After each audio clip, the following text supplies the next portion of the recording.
Jangan anomali seperti sekarang ini di Cilegon itu perusahaannya banyak tapi penganggurannya juga 12. Nah ini kan menjadi anomali kita gitu. Iya. Maka saya ingin ini sebuah rujukan bagaimana supaya tenaga kerja Cilegon itu mendapatkan prioritas.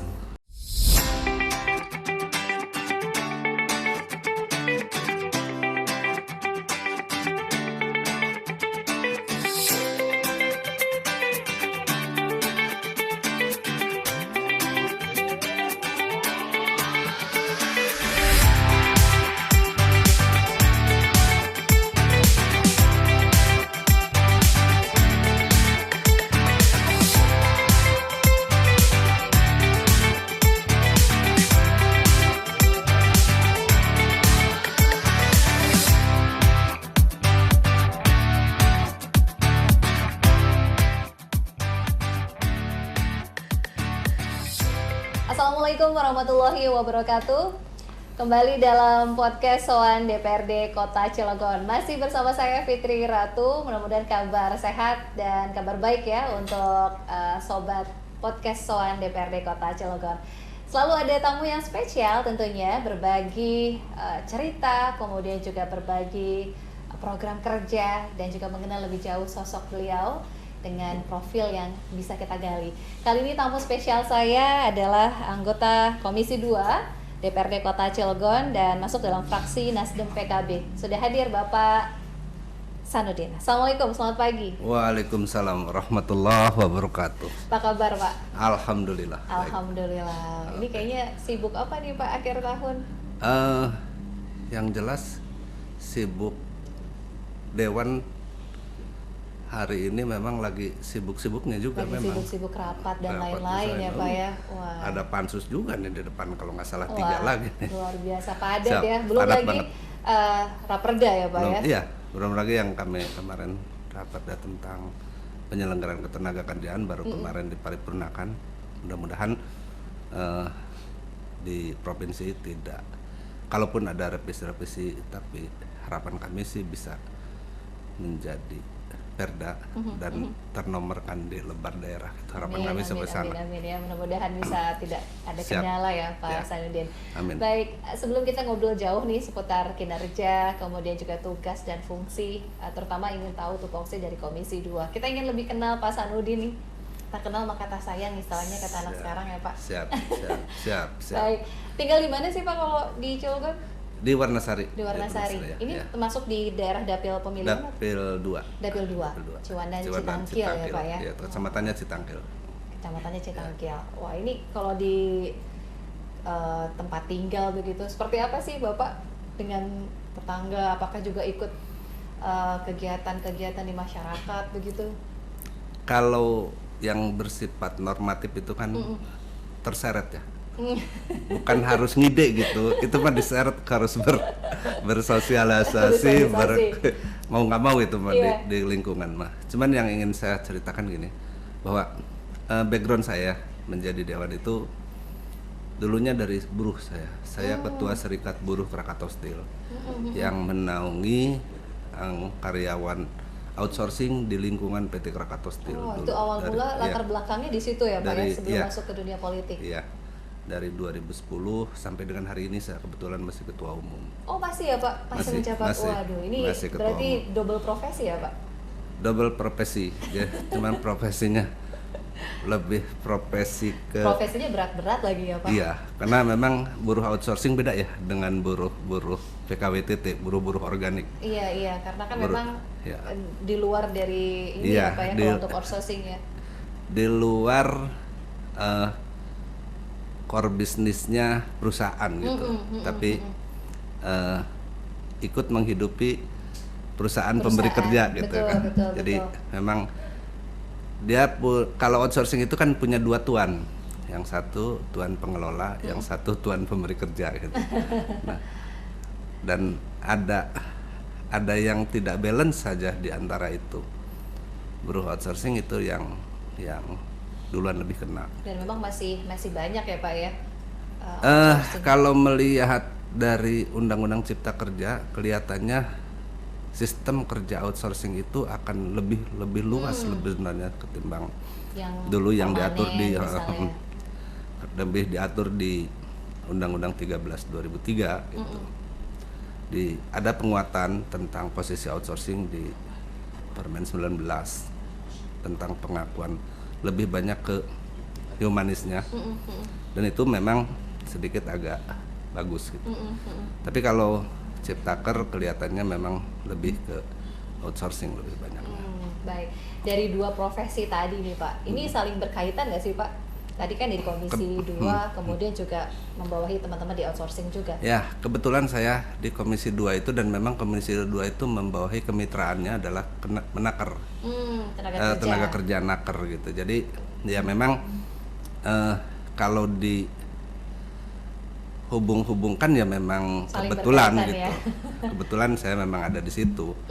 Dan alhamdulillah saya ditempatkan di situ sesuai dengan keinginan berangkatnya. Dulu kami diusung oleh teman-teman untuk menjadi dewan, karena saya jadi dewan itu dulu itu dari rapat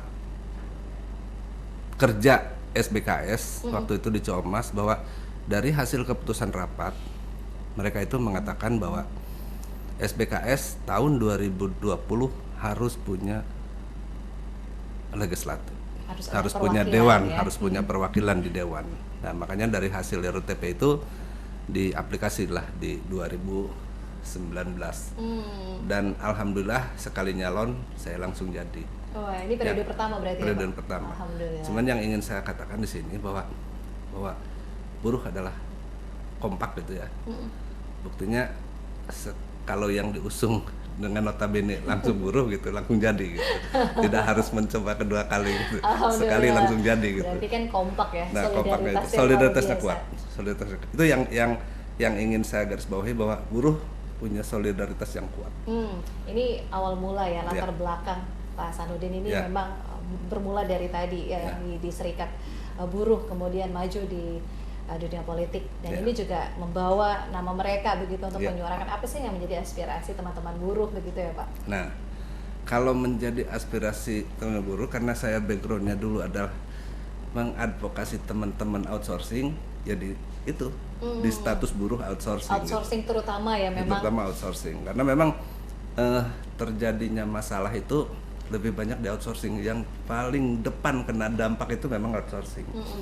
Perusahaan merugi, terjadi optimalisasi outsourcing yang kena. Nggak mungkin organik dulu, outsourcing aja dulu gitu. Kontrak-kontrak dulu gitu yang dikurang-kurangin. Itu yang saya ingin diperjuangkan ya istilahnya. Ingin memperjuangkan tentang, maka kami punya jargon bahwa sekalipun tenaga kerja outsourcing, kita harus punya kepastian masa depan. Maka kami tetap berpegangan pada undang-undang bahwa selama pekerjaan itu masih ada, maka karyawan tidak boleh digantikan dengan 3 komposisi, kecuali meninggal dunia, mengundurkan diri, masuk ke pensiun. Selain daripada itu, kalaupun ada indisipliner, itu mah normatif sifatnya. Tapi yang paling mendasar di situ yang itu tadi ya, 3 aspek tadi. Walaupun sekarang kan sudah mulai serba digital, serba mesin dan lain sebagainya nih Pak. Mungkin ya, kalau untuk di tingkatan karyawan tetap itu mungkin ada digitalisasi, robotisasi mungkin ya. Tapi kalau untuk di tingkatan pekerja-pekerja yang blue collar kan masih banyak yang manual, yang dikerjakan oleh manusia gitu. Dan tingkatan-tingkatan itulah yang biasanya di outsourcing kan. Kalau untuk outsourcing sendiri biasanya sudah UMK nggak sih Pak? Kalau itu ya. Sudah. Kalau di Cilegon alhamdulillah ya. Dan kebetulan karena kami bekerja di lingkungan PT Krakatau Steel, secara karena BUMN ya, secara undang-undang Krakatau Steel relatif mematuhi gitu. Jadi sedikit gitu penyelewengan tentang sistem pengupahan. Kalau di PT Krakatau hampir tidak ada gitu, sesuai lah. Alhamdulillah. Cuman itu juga ada dampak juga. Manakala ada semacam ya overhead yang lebih gitu, penyesuaiannya dari pengurangan outsourcing, tenaga outsourcing, jadi risikonya sampai ke sana gitu. Makanya agak ruwet memang. Nah itu tadi ya Pak, bisa jadi tadi pengurangan tadi ya Pak. Ya, nah makanya sekarang kami di Dewan, yang tadi ditanya aspirasi buruh, kami di Dewan menginisiatif tentang Perda penyelenggaraan ketenagakerjaan. Dalam kerangka berpikir kami mudah-mudahan Perda penyelenggara ketenagakerjaan itu ruhnya itu cuman pengen gini, harapannya itu gini, kami undang-undang itu Perda itu memberikan kekuatan payung hukum atau kekuatan politis pada Disnaker agar Disnaker tidak beralasan supaya begini, ini tugas pengawas, ini tugas pengawas karena pengawas di provinsi ini bukan tugas kami.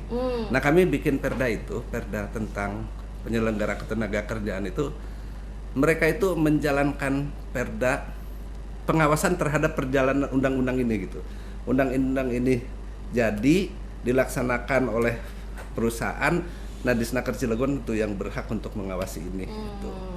OPD yang OPD Cilegon itu. Kalaupun ada penyimpangan tentang keselamatan kerja atau segala macam, ya silakan dilaporkan ke provinsi. Tapi tidak ngambil fungsi. Itu yang kerangka itunya, ruhnya dari Perda ini, dari Perda penyelenggara ketenagakerjaan. Itu yang sudah dibahas ya Pak? Alhamdulillah kemarin sudah diparipurnakan, sudah diparipurnakan. Sekarang udah lagi jalan mungkin ke provinsi, mudah-mudahan kita bisa ada selesai di provinsi gitu. Kerangka berpikirnya memang kami itu kenapa ke outsourcing?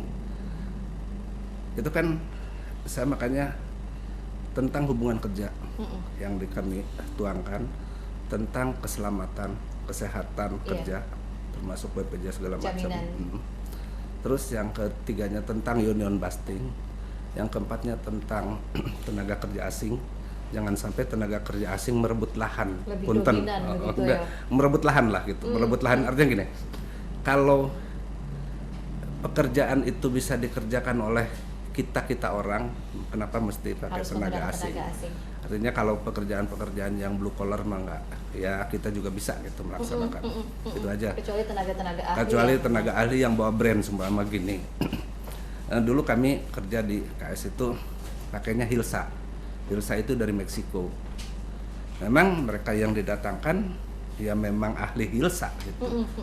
Ahli Hilsa, tapi setelah ahli teknologi ya mereka dipulangkan, selesai semua. Yang diambil mestinya dari ilmu dari tenaga. Artinya keahliannya setelah pindah ya udah mereka pulang.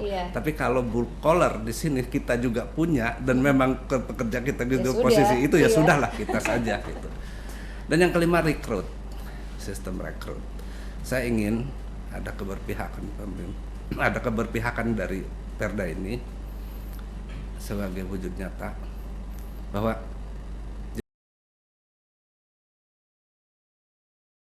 jangan anomali seperti sekarang ini di Cilegon itu perusahaannya banyak tapi penganggurannya juga 12. Nah ini kan menjadi anomali kita gitu. Maka saya ingin ini menjadi sebuah rujukan bagaimana supaya tenaga kerja Cilegon itu mendapatkan prioritas. Kewajiban-kewajiban pemerintah daerah seperti apa ya kami tuangkan, harus punya kompetensi, harus punya ya kita buka lahan-lahan magang, lahan latihan agar supaya bisa kompetitif mereka gitu. Ini memang concern sekali ya Pak di tenaga kerjaan, terutama tenaga kerja. Ini tadi disebutkan nomor 2 ya Pak, angka pengangguran tertinggi juga di Banten setelah Tangerang ya? Setelah Tangerang kalau nggak salah. Ini kan bukan permasalahan baru sebetulnya ya Pak. Ini permasalahan yang cukup lama dan ini makanya concern Komisi 2 terkait dengan Raperda yang juga saat ini sedang dibahas begitu. Pak, ada penyesuaian yang berbeda nggak sih Pak dari Serikat Buruh kemudian masuk ke legislatif begitu? Apa sih penyesuaian-penyesuaian yang memang berbeda begitu? Atau bahkan mungkin sama begitu? Kalau secara justru saya pengen membawa gini ya, berangkat dari idealisme buruh gitu ya. Saya tetap masih cerita tentang buruh gitu di Dewan ini. Maka lahirnya Perda penyelenggara ketenaga kerja tuh ya karena kami sering cerita tentang buruh gitu dengan segala persoalan, dengan segala permasalahan. Itu yang ininya. Tapi intinya sih bukan di situnya sih yang keinginan besarnya tuh bukan di situnya. Bagaimana caranya rekrut tenaga kerja di Cilegon itu bisa berpihak ke masyarakat Cilegon. Itu sih sebenarnya intinya. Putra daerah yang Putra daerah, terutama masyarakat yang Cilegon lah ditamakan. ya. Masyarakat Cilegon. Saya berharap itu. Maka kalau ngomong tentang setelah jadi dewan, ya saya sampai dengan ini insya Allah masih idealis tentang itu gitu. Iya. Dan mudah-mudahan Masih ini tetap tidak teguh luntur ya, Pak. gitu. Iya, Ya, karena insya Allah. kalau luntur pun juga kan saya juga rugi akan kehilangan saya. Jati diri ya, Jati Pak? diri, betul, itu akan kehilangan saya gitu. Saya akan kehilangan saya gitu. Betul, karena memang itu yang diperjuangkan ya, dari awal. Itu. Dan itu sudah melekat memang gitu ke saya bahwa Sanudin buruh gitu. Itu melekat. Apalagi teman-teman di Serikat Buruh juga memang memiliki harapan besar. Ya. Itu mungkin ya, karena memang dulu teman-teman juga memang punya keinginan seperti itu. Jadi ingin ada penyempurnaan tentang penghargaan terhadap pekerja outsourcing gitu. Penghargaan itu cuman mereka itu apa? Yang paling mendasar mah di uongke gitu. Itu yang paling penting. Tapi dia juga pengen sebagai tenaga kerja punya masa depan, kepastian masa depan. Maka kami dulu di KS itu pernah ada ngide dan KS setuju pada saat itu. Karena tenaga kerja outsourcing itu KS punya will pada saat itu memberikan pesangon yang dikelola oleh pemberi kerja, oleh pengelola. Kami waktu itu usulkan untuk disimpankan di pihak ketiga, yaitu di Simponi kalau nggak salah pada saat itu di BNI. Mereka setuju dan alhamdulillah pesangon mereka itu teramankan gitu di sana. Kecuali kalau memang kalau bank kan nggak mungkin Iya. sulit kan kalau itu untuk tabungan masa depan ya. Gitu. Di samping sekarang itu, maka kalau memang ini bisa dijalankan, saya berharap Perda ini bisa menaungi, mengamankan teman-teman secara yang paling normatif banget, itu yang memang mendasar sekali tentang humanismenya. Jadi jangan dipandang sebelah mata tentang outsourcing. Betul. Karena jangan salah, orang kebersihan saja menjadi syarat utama di sebuah perusahaan. Untuk mendapatkan ISO itu maka diberikan itu. Syarat utama itu. Yang disebut 5R itu kan diantaranya ada kebersihan. Kan? Ya kan? Rapi, resik, rawat, rajin kan itu kan. Kalau bisa resik gimana kalau tanpa tukang sapu gitu kira-kira gini, saya katakan itu. Iya. Artinya kalau memang itu menjadi syarat mutlak di sebuah perusahaan untuk mendapatkan ISO itu, kenapa kita tidak dihargai mereka seperti karyawan-karyawan yang lainnya? Toh kontribusinya sama ya. Betul. Kalau tidak ada mereka nggak mungkin. Itu yang paling mendasarnya itu sebenarnya. Itu. Baik, ini yang memang masih terus diperjuangkan ya. Siap. Alhamdulillah, mudah-mudahan ini tidak terkendala dan bisa cepat rampung ya untuk perdanya ya. Insya Allah, mudah-mudahan tidak ada kendala di provinsi. Tinggal revisi, mungkin direvisi kalau memang ada bahasa dalam tanda petik punten remedialisme, mungkin mereka akan melakukan revisi. Tapi saya juga kemarin sudah diskusinya kemana-mana sih. Dan sebagai naskah akademisi juga kami panggil orang-orang yang memang kompeten. Mudah-mudahan ini tidak ada kendala lah. Baik. Nah, kalau dari teman-teman kemarin terkait dengan UMK, apakah memang sudah sesuai saat ini? Nah, kalau ngomong UMK di masa ini agak confuse ya. Tapi kan gini, punten, pandemi menjadi, dan memang pertumbuhan ekonomi juga tidak seperti tahun-tahun lalu gitu. Kalau tahun lalu itu kan selain memang undang-undangnya memang PP 78 itu lebih acuannya. Nah, kalau sekarang kan PP-nya PP 36 turunan dari Undang-Undang 11 Cipta Kerja. Jadi memang ada penekanan sampai di posisi ya feasible atau tidak feasible. Akhirnya ngomong feasible atau tidak feasible bukan di situ akhirnya mah. Ya karena undang-undangnya mengatur seperti itu ya kita bisa memahami itu. Cuman lagi-lagi kalau ngomong tentang kepantasan dan kelayakan, kalau masih pakai PP 78 itu ya 5% itu masih feasible, masih masuk. Dasarnya itu dari pertumbuhan, daya beli dan inflasi itu masih bisa masuk gitu. Tapi kalau yang kemarin 071 pun itu kan rekomendasi dari DPKO ya. rekomendasi DPK disampaikan ke wali kota, lalu wali kota merekomendasi seperti itu. Cuman lagi-lagi masalahnya kan bukan di situnya, maksud saya gini. Kalau memang itu adalah acuan juga kan bukan di titik terendahnya itu. Maksudnya jangan pakai titik terendah, karena kalau nggak salah DPK juga PP 36 juga di 0,71, bawahnya, atasnya itu 3,09 atau kalau nggak salah. Kalau PP 78 itu 109 sampai dengan 351.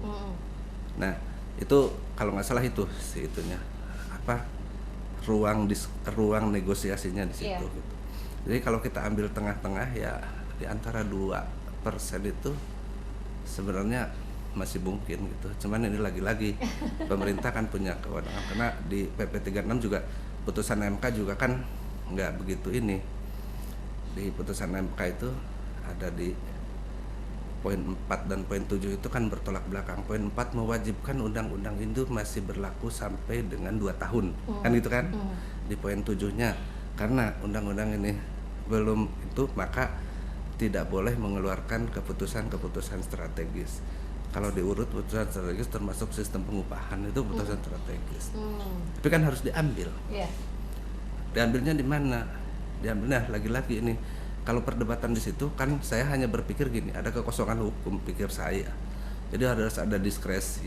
Diskresinya di mana? Diambilnya oleh wali kota dan gubernur. Pada posisi pertumbuhan ekonomi yang dioptimiskan gitu loh. Kan gitu harapan kami. Jadi optimis gitu. Jadi pemerintah memberikan optimisme gitu terus. Tapi ini kan enggak ya. Memang kalau udah keputusan seperti itu mau ngomong apa ya? Tapi respon dari teman-teman pekerja? Saya belum melihat sampai dengan hari mereka itu terdiam karena capek berhari-hari demo atau memang ya bisa sudah. menerima itu gitu. Saya belum. Tapi mudah-mudahan sih kalaupun memang ini keputusan terkait diterima oleh semua pihak, karena pemerintah juga mengkaji mungkin lagi-lagi ini kembali lagi ke yang pembicaraan awal. Dampak UMK naik frontal saja. Itu perusahaan biasanya itu langsung menghitung overhead. Manakala menghitung overhead itu menjadi bengkak, yang jadi korban siapa? Ya outsourcing lagi. Boleh naik. Tadi karyawan 200 ya, sekarang naik segini tapi dikurangi 50. Kenapa kan juga gitu. Nah, yang gitu-gitu lagi. Dan yang paling menjadi sasaran empuk dalam tanda petik untuk optimalisasi sebuah perusahaan itu ya outsourcing. Mereka mengatakan outsourcing. Jadi gini, mereka tuh berdalih. Kalau dulu kamar mandi itu tentang kebersihan nih, kalau dulu kamar mandi itu bisa klimis gitu kan. Ya sekarang mah cukup bersih lah gitu. Kan dikurangi orangnya, cukup bersih saja gitu. Gitu. Sampai ke sana dalil yang mereka pakai untuk menceritakan tentang output dari kinerja. Jadi mengurangi orang tidak sampai hancur gitu. Mengurangi orang, kalau dulu kamar mandi sampai klimis, kalau sekarang dikurangi cukup bersih saja gitu. Itu outputnya. Jadi kalau mereka udah pakai dalil-dalil itu kan kita juga akhirnya berargumen ya mendingan kamar mandi yang kotor dong daripada pabrik yang rubuh kan gitu akhirnya. Itu dalil-dalil yang mereka sering kumandangkan di luar sebagai jargon kah atau apa, tapi yang jelas PHK-nya berjalan. Iya, itu yang seharusnya memang tidak terjadi ya. Iya, itu. Makanya kalau memang ini adalah katakan win-win lah gitu. 0,71 ya mudah-mudahan tidak ada dampak negatif terhadap buruh gitu. Kalau pertumbuhan ekonomi jadi rada pesimis, ya anggaplah kita sedang berpuasa dalam 1 tahun kira-kira itu. Iya, mudah-mudahan ini responnya apapun itu ya Pak, ya mudah-mudahan bisa diterima.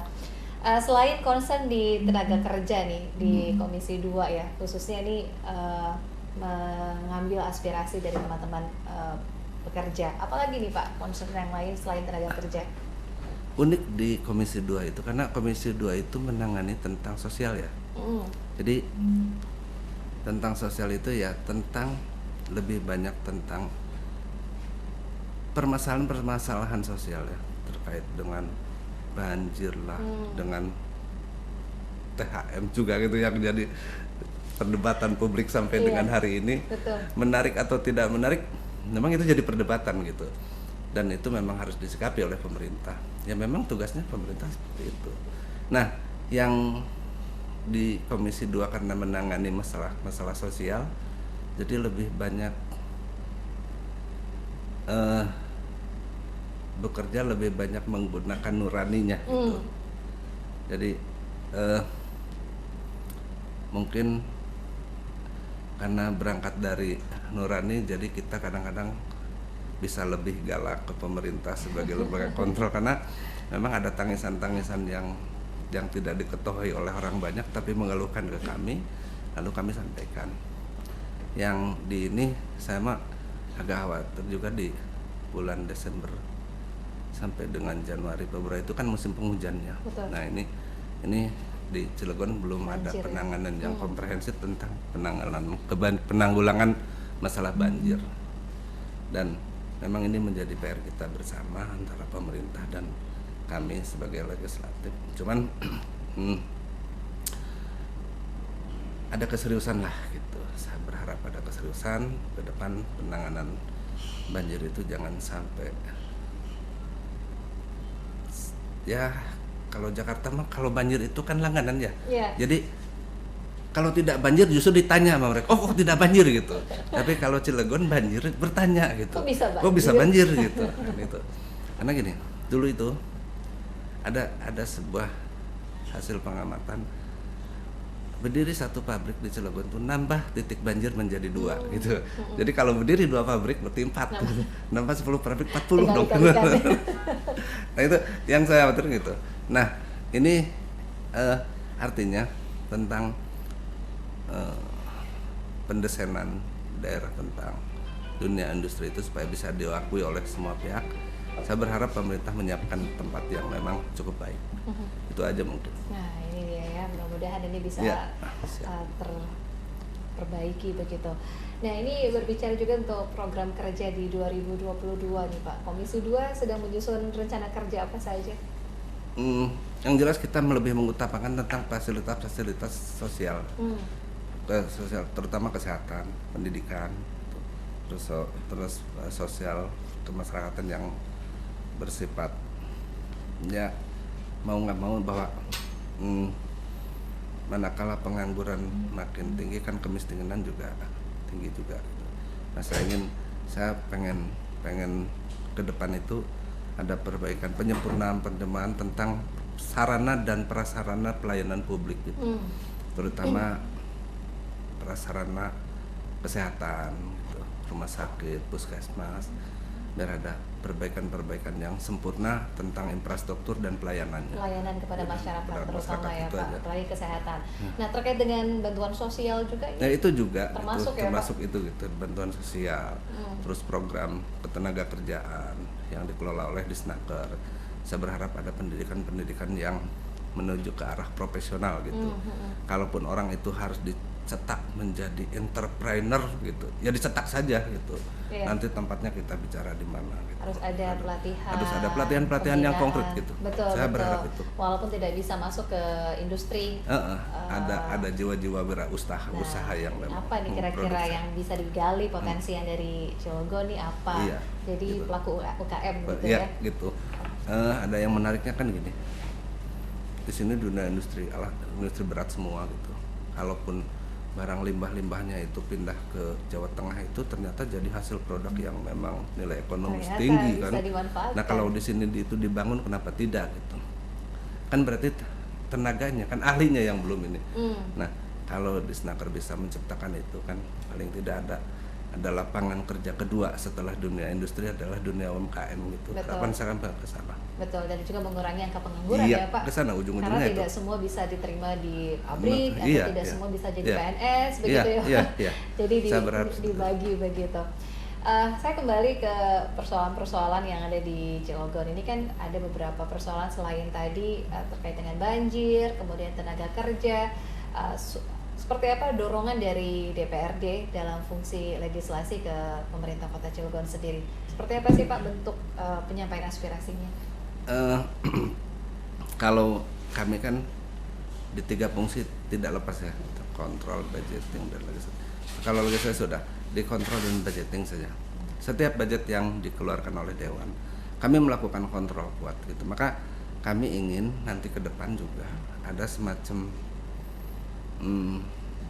bukan bahasanya bukan laporan pertanggungjawaban lah, ada ngobrol-ngobrol tentang hasil kerja gitu dari OPD itu, biar kita bisa mapping gitu sampai di mana ini kinerja itu, terus outputnya juga bisa kelihatan apa tidak gitu. Jangan sampai anggaran mah tetap anggaran gitu ya, tapi output tidak kelihatan, anggaran menghabiskan repot juga gitu kami cara ininya. Nah saya ingin ada satu trik atau satu acara atau apa namanya gitu, tapi tidak overlapping kesannya, yang bisa disampaikan ke kami per 3 bulan atau per ya, agar supaya kami itu bisa mengatakan bahwa oh iya ini penggunaan anggaran tuh efektif dan benar gitu. Lagi-lagi itu bisa dilakukan, tapi kembali lagi keniatan di dua belah pihak, di legislatifnya ataupun di eksekutifnya. Itu aja. Dan nggak apa-apa, ini bisa dilakukan kalau memang ada kesamaan visi. Yang paling pasti kesamaan visinya bareng-bareng mensejahterakan masyarakat Cilegon. Itu aja. Visi-misinya harus sama ya. Yang harus sama dulu gitu. Harus disamain dulu visinya. Itulah. Baik. Saya kira itu. Baik, Pak, saya kembali ke keluarga nih, Pak. Dukungan keluarga seperti apa? Kan Pak Sanudin ini ada 2 kegiatan begitu ya, di Serikat juga iya, kemudian di DPRD juga iya. Pembagian waktunya gimana sih, Pak? Kalau masalah pembagian waktu saya kira enggak juga sih, karena enggak protes juga ya, Pak? Enggak sih. Kalau di keluarga enggak, karena di posisinya dari dulu sih saya di Serikat Buruh 2010 karena loh. Aktif ya Pak dari dulu. Jadi malah dulu waktu buruh kalau pulang itu jam 2, malah jam lebih 3. aktif dulu ya. Kalau sekarang rada elitis. Sudah mulai rada elitis. Sudah mulai bisa. Pulangnya jam 9 gitu. Karena harus tidur kan, pagi harus jalan. Iya, sudah mulai buruh, bisa lebih teratur gitu ya, Pak. Kalau dulu enggak itu. Malah dari buruh tuh bisa ngobrol itu dari sini pindah sampai ke Serang gitu untuk menyamakan dengan teman-teman. Bisa sampai jam 2 gitu nyampe ke rumah. Kalau sekarang enggak tuh, paling jam 9, lebih jam 10. Ini ya, karena terus besok pagi kan terus buruh juga yang sekarang teman-teman juga paham kelihatan itu. Pak, udah malam Pak. Besok terima kasih semangat. Itu menarik. Dan memang kalau di masalah pembagian waktu kayaknya bukan lebih banyak, lebih settle lah ketimbang dulu acak-acakan gitu. lebih terpola lebih terpola gitu. Sudah teratur. Nah, kalau waktu luang biasanya ngapain sih Pak? Selain ngurusin serikat outsourcing, nah itu apa tuh Pak? Itu sekarang itu Senin, Selasa, Rabu, Kamis, Jumat di sini, Sabtu Minggu di Serikat Buruh. Oh, gitu. Jadi bedanya di situ aja. Weekend itu sudah khusus ya teman-teman di Serikat Buruh. Tapi ya sebulan 2 kali saya dikasih free hari Minggunya. Tapi kalau minggu pertama itu Sabtu Minggu di sekretariat dengan buruh, minggu kedua enggak gitu, minggu ketiga dengan buruh. Capek nggak sih Pak? Ya, tapi sebenarnya menyenangkan ya. Karena emang hobi dan suka begitu ya Pak ya. Ya mungkin sudah itu. Panggilan juga. Mungkin itu dan itu saya merasa bukan beban gitu, bukan beban yang berat harus gitu saya ya. pikul sendiri, karena kan kami bekerja organizer ya, banyak orang gitu.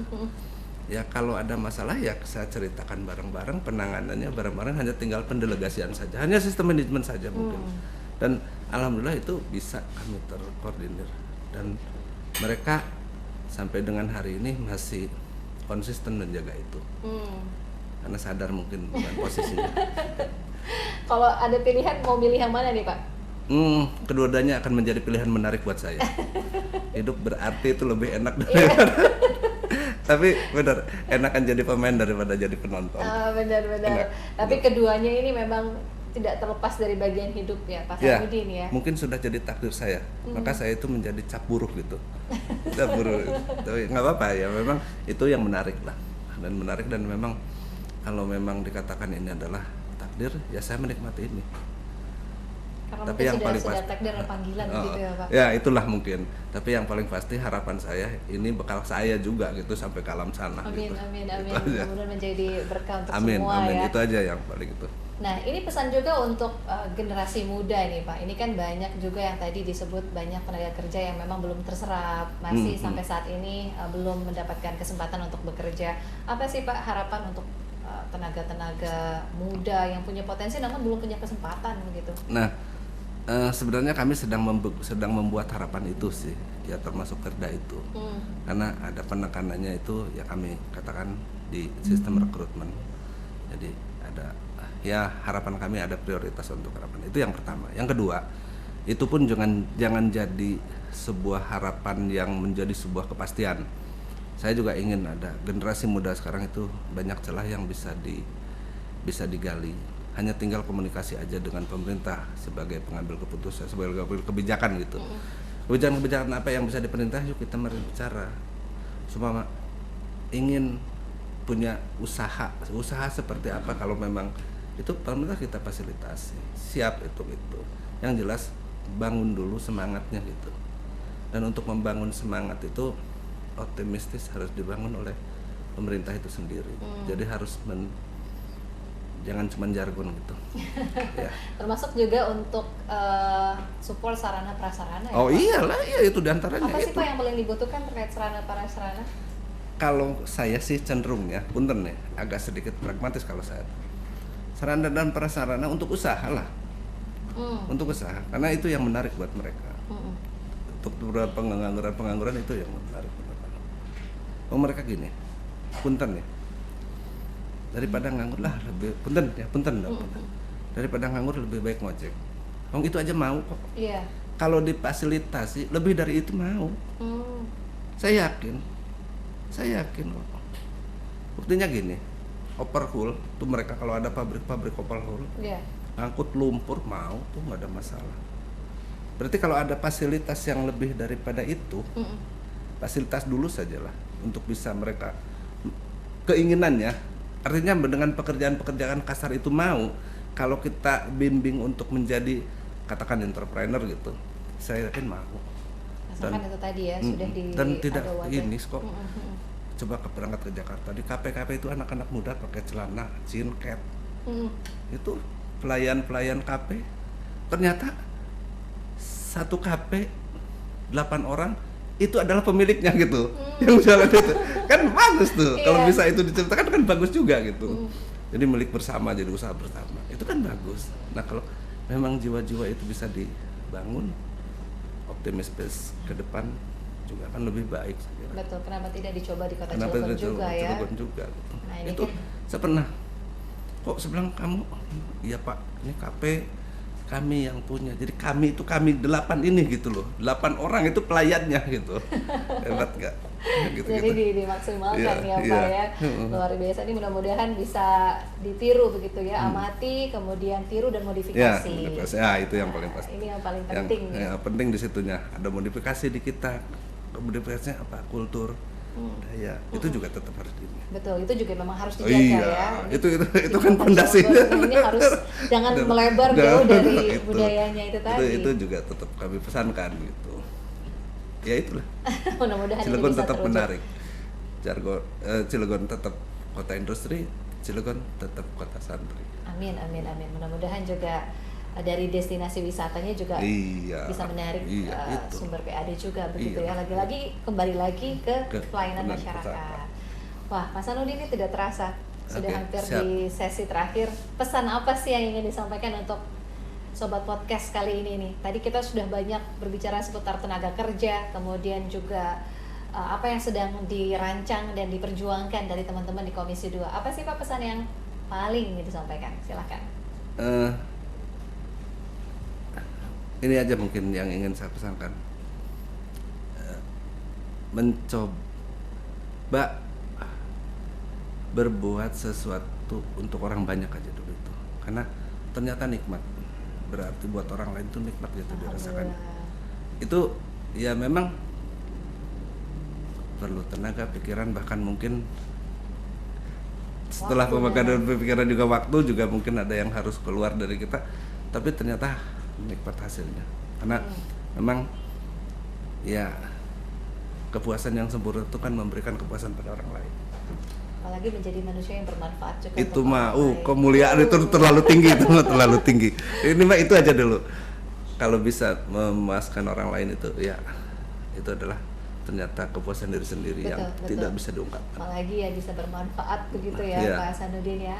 Dengan tadi disebutkan oleh Pak Hasanuddin menjadi penyambung lidah begitu dari aspirasi para buruh, Iya. terutama yang outsourcing ya Pak. outsourcing, Yang ini sedang diperjuangkan. Mudah-mudahan raperdannya disahkan segera mungkin. Amin. Dan ini juga kembali ke kesejahteraan para buruh. Karena Ya. banyak ya Pak di Cilegon yang Banyak, memang masih Cilegon banyak outsourcing, banyak outsourcing, dan ini yang perlu diperjuangkan Ya, juga hak-hak siap. mereka terutama.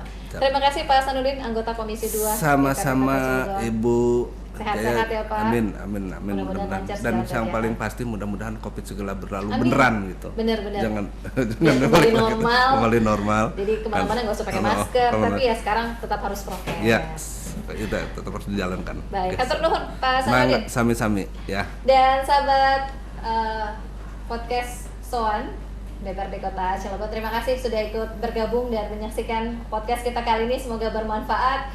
Dan jangan lupa untuk di-subscribe Info Banten dan follow juga Instagram dari Info Banten. Saya Fitri Ratu pamit. Terima kasih atas kebersamaannya. Wassalamualaikum warahmatullahi wabarakatuh. Waalaikumsalam.